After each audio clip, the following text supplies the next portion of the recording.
Good afternoon and welcome to the Midday Mull for Saturday the 13th of June. I was continuing the midday readings to read through the prophet Isaiah, and it struck in chapter 45. Isaiah writes, "This is what the Lord says to his anointed, to Cyrus, whose right hand I take hold of." And he says, I'm going to subdue nations before you, I'm going to give you treasures, I'm going to essentially open the way for you. And it continues in verse 4, "For the sake of Jacob my servant, of Israel my chosen, I summon you by name and bestow on you a title of honor, though you do not acknowledge me." He was talking to Cyrus, the king of Persia, saying that God's going to be raising him up, blessing him, using him, though he didn't acknowledge God. Continues in verse 5, "I am the Lord, there is no other. Apart from me, there is no God.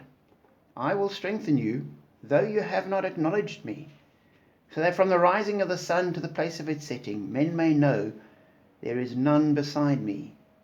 I am the Lord, and there is no other."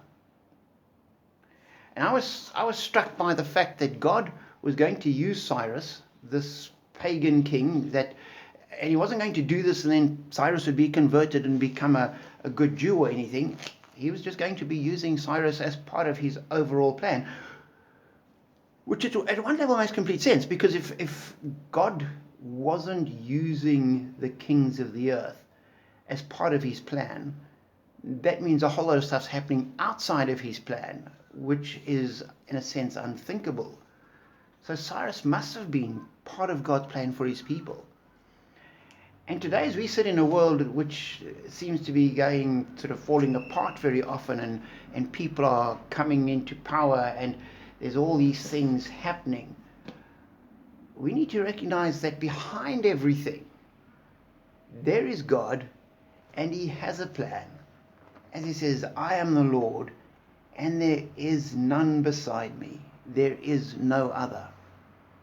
And so even if some people seem to be getting along well, and it seems like there are some people that are being super successful without God, we must never be tempted to think, oh, well, maybe we can do it without God.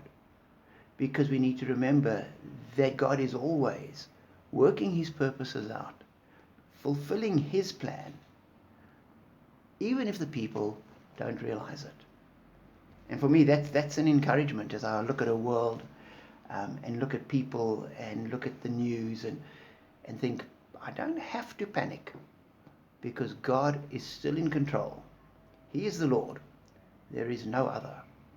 Be blessed.